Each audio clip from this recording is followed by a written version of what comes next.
Friends, welcome to my channel. ಯಾರಾದರೂ ಹೊಸಬರು ನಮ್ಮ ಚಾನಲನ್ನು ನೋಡ್ತಾ ಇದ್ದರೆ ಪ್ಲೀಸ್ ಸಬ್ಸ್ಕ್ರೈಬ್ ಮಾಡ್ಕೊಂಡು ನೋಡಿ, ಹಾಗೆ ಬೆಲ್ಲೈಕನ್ನು ಪ್ರೆಸ್ ಮಾಡಿ. ನಾವು ಹಾಕುವ ಎಲ್ಲ ವಿಡಿಯೋದ ನೋಟಿಫಿಕೇಷನ್ ನಿಮಗೆ ಬರುತ್ತೆ. ಇವತ್ತು ನಾವು ಹುರುಳಿಕಾಳಿನ ಚಟ್ನಿ ಮಾಡೋಣ. ಹುರುಳಿಕಾಳಿನ ಚಟ್ನಿಗೆ ನಾನಿಲ್ಲಿ ಹುರುಳಿಕಾಳನ್ನು ಚೆನ್ನಾಗಿ ಅದರಲ್ಲಿರೋ ಕಲ್ಲೆಲ್ಲ ತೆಗೆದು, ಹುರುಳಿಕಾಳಲ್ಲಿ ಕಲ್ಲೆಲ್ಲ ಆ್ಯಡ್ ಆಗಿರ್ತದೆ, ಆ ಕಲ್ಲನ್ನೆಲ್ಲ ಒಂದು ಸತಿ ನೋಡಬೇಕು ತಟ್ಟೆಗೆ ಹಾಕಿ. ಕಲ್ಲೆಲ್ಲ ತೆಗೆದು ಆಮೇಲೆ ವಾಶ್ ಮಾಡಿ ಹುರಿದು ತಗೊಂಡಿದ್ದೇನೆ ನಾನಿಲ್ಲಿ. ಚೆನ್ನಾಗಿ ಬರ್ತದೆ ಇದು ಚಟ್ನಿ, ಮಾತ್ರ ಸೂಪರಾಗಿರ್ತದೆ. ಹುರಿದು ಬಿಟ್ಟು ತಗೊಂಡಿದ್ದೇನೆ. ಅದು ಮೊದಲಿಗೆ ಆ ಕಲ್ಲನ್ನೆಲ್ಲ ನೋಡ್ಕೊಳ್ಬೇಕು ನೀವು, ಕಲ್ಲು ಇರ್ತದೆ ಇದರಲ್ಲಿ, ಅದನ್ನೆಲ್ಲ ತೆಗೆದು ಆಮೇಲೆ ಹುರಿಬೇಕು, ವಾಶ್ ಮಾಡಬೇಕು, ಚೆನ್ನಾಗಿ ವಾಶ್ ಮಾಡಿ ಹುರಿದು ತಗೊಳ್ಬೇಕು. ನಾನು ಹುರಿದು ತಗೊಂಡಿದ್ದೇನೆ. ಇದನ್ನು ಚಟ್ನಿ ಮಾಡುವ ಬನ್ನಿ. ಈಗ ಒಂದು ಮಿಕ್ಸಿ ಜಾರಿಗೆ ಹಾಕ್ಕೊಳ್ತಾ ಇದ್ದೇನೆ. ಇದನ್ನು ನೋಡಿ, ಹುರುಳಿಕಾಳನ್ನು ಮಿಕ್ಸಿ ಜಾರಿಗೆ ಹಾಕ್ಕೊಳ್ತಾ ಇದ್ದೇನೆ. ಇದು ನಮ್ಮ ಮಂಗಳೂರು ಸೈಡೆಲ್ಲ ಮಾಡುವಂಥ ಕುಚ್ಚಲಕ್ಕಿ ಗಂಜಿ ಜೊತೆ ಊಟ ಮಾಡಲಿಕ್ಕೆ ತುಂಬ ಚೆನ್ನಾಗಿರ್ತದೆ. ಈಗ ನಾನು ಕಾಯಿ ತುರಿಯನ್ನು ಆ್ಯಡ್ ಮಾಡ್ಕೊಳ್ತಾ ಇದ್ದೇನೆ. ನೋಡಿ, ಇಲ್ಲಿ ಸ್ವಲ್ಪ ಕಾಯಿ ತುರಿಯನ್ನು ಆ್ಯಡ್ ಮಾಡ್ಕೊಳ್ತಾ ಇದ್ದೇನೆ. ಹಾಗೆ ಇದಕ್ಕೆ ಏನೆಲ್ಲ ಸೇರಿಸ್ಬೇಕು ನೋಡ್ಕೊಂಡು ಬರೋಣ ಬನ್ನಿ. ಇದು ಕುಚ್ಚಲಕ್ಕಿ ಗಂಜಿ ಹಾಗೆ ಈ ಚಟ್ನಿ ಸಖತ್ತು ಟೇಸ್ಟು, ತುಂಬ ಚೆನ್ನಾಗಿರ್ತದೆ. ಇವತ್ತು ನಾನು ಗಂಜಿ ಮಾಡಲಿಲ್ಲ, ಆದರೆ ಚಟ್ನಿ ಮಾಡ್ತಾಯಿದ್ದೇನೆ. ಯಾಕಂದ್ರೆ ತಿಳಿ ಸಾರಿಗೆ ನೀವೇನಾದರೂ ಪಲ್ಯ ಮಾಡಲಿಕ್ಕೆ ಆಗಲಿಲ್ಲ ಅಂತಂದರೆ ಈ ರೀತಿ ಚಟ್ನಿ ಕೂಡ ಮಾಡಿ ಊಟ ಮಾಡ್ಬೋದು, ಚೆನ್ನಾಗಿರ್ತದೆ.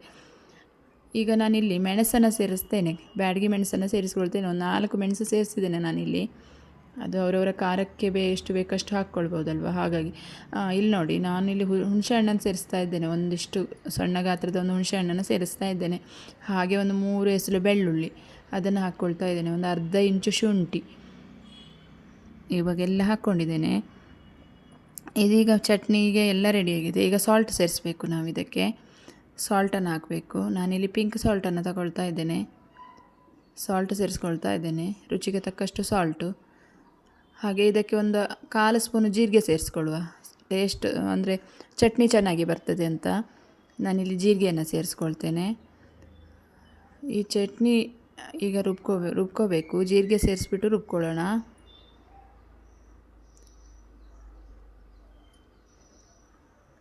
ಜೀರಿಗೆನ ಹಾಕ್ಕೊಳ್ತಾ ಇದ್ದೇನೆ ನೋಡಿ.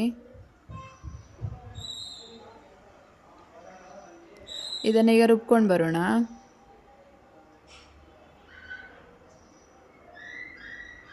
ರುಬ್ಬೋದು ಅಷ್ಟೇ, ಜಾಸ್ತಿ ನೀರು ಹಾಕ್ಬಿಟ್ಟು ರುಬ್ಬಾದು, ಸ್ವಲ್ಪನೇ ನೀರು ಹಾಕಿ ತರಿಯಾಗಿ ರುಬ್ಬಬೇಕು. ಆವಾಗ ಒಂಥರ, ಈಗ ರುಬ್ಕೊಂಡು ಬಂದೆ ನೋಡಿ ನಾನು, ಈ ರೀತಿ ರುಬ್ಬಬೇಕು. ಇಷ್ಟೇ ಗಟ್ಟಿ ಇರಬೇಕು. ಜಾಸ್ತಿ ನೀರಾದರೆ ಈ ಚಟ್ನಿ ಟೇಸ್ಟ್ ಚೆನ್ನಾಗಿ ಬರಲ್ಲ, ಗಟ್ಟಿ ಇರಬೇಕು ಚಟ್ನಿ. ಹಾಗೆ ಇದನ್ನು ಜಾಸ್ತಿ ನುಣ್ಣಗೆ ಕೂಡ ಮಾಡಬಾರ್ದು, ಅಂದರೆ ಜಾಸ್ತಿ ನುಣ್ಣಗಾಗಬಾರ್ದು. ಒಂಥರ ತರಿ ಇದ್ರೇ ಒಂಥರ ಟೇಸ್ಟ್ ಚೆನ್ನಾಗಿರುತ್ತೆ ಅಂತ ಈ ಚಟ್ನಿ. ಹಾಗೆ ಕಾಯಿ ತುರಿಯನ್ನು ನೀವು ಲಾಸ್ಟಲ್ಲಿ ಕೂಡ ಆ್ಯಡ್ ಮಾಡ್ಬೋದು. ಅಂದರೆ ಈ ಹುರುಳಿಕಾಳು, ಮೆಣಸು ಇದನ್ನೆಲ್ಲ ಹಾಕಿದ್ದೀವಲ್ಲ, ಐಟಮ್ ಎಲ್ಲ ರುಬ್ಬಿ ಆದ ಮೇಲೆ ಲಾಸ್ಟಲ್ಲಿ ಕಾಯಿ ತುರಿ ಹಾಕಿ 1 ರೌಂಡ್ ಅಥವಾ 2 ರೌಂಡ್ ನೀವು ತಿರುಗಿಸಿಬಿಟ್ರೆ ಮಿಕ್ಸಿಲಿ, ಅದು ಕೂಡ ಟೇಸ್ಟ್ ಚೆನ್ನಾಗಿ ಬರುತ್ತೆ. ನಾನಿಲ್ಲಿ ಫಸ್ಟಿಗೆ ಆ್ಯಡ್ ಮಾಡಿದ್ದೇನೆ, ಇಲ್ಲಾಂದರೆ ಲಾಸ್ಟಲ್ಲಿ ಕೂಡ ಹಾಗೆ ಮಾಡ್ಬೋದು. ಹುರುಳಿಕಾಳೆಲ್ಲ ನುಣ್ಣಗೆ ಆದಮೇಲೆ ನೀವು ಕಾಯಿ ತುರಿ ಹಾಕಿ ತರಿ ಮಾಡಿದ್ರೂ ಅದು ಕೂಡ ಚೆನ್ನಾಗಿರುತ್ತೆ. ಇವಾಗ ಚಟ್ನಿ ರೆಡಿ ಆಯಿತು. ಎಲ್ಲ ಮಿಕ್ಸಿ ಜಾರಿದು ತೆಗೆದು ಒಂದು ಪಾತ್ರೆಗೆ ಹಾಕ್ಕೊಳ್ತಾ ಇದ್ದೇನೆ ನಾನು. ಇದೆಲ್ಲ ರೆಡಿ ಆಯಿತು. ಇವಾಗ ಇದಕ್ಕೆ ಇನ್ನೊಂದು ಐಟಮ್ ಏನಂದರೆ ಒಗ್ಗರಣೆ ಹಾಕಬೇಕು. ನಾವು ಚಟ್ನಿಗೆ ಒಗ್ಗರಣೆ ಹಾಕಿದ್ರೇ ಅದು ಟೇಸ್ಟು ಇನ್ನೂ ಚೆನ್ನಾಗಿ ಬರುವುದಲ್ಲ, ಹಾಗಾಗಿ ಒಂದು ಒಗ್ಗರಣೆಯನ್ನು ಹಾಕಬೇಕು ನಾವು.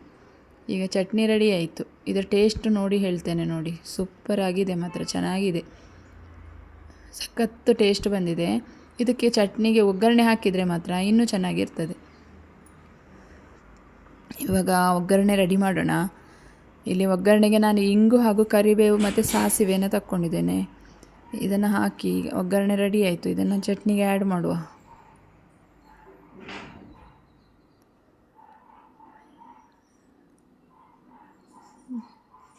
ಇದನ್ನೀಗ ಆ್ಯಡ್ ಮಾಡ್ಕೊಳ್ತೇನೆ. ಇದಕ್ಕೆ ಆ್ಯಡ್ ಮಾಡಿದ್ದೇನೆ. ಈಗ ಚಟ್ನಿ ರೆಡಿ ಆಯಿತು ನಮ್ಮದು.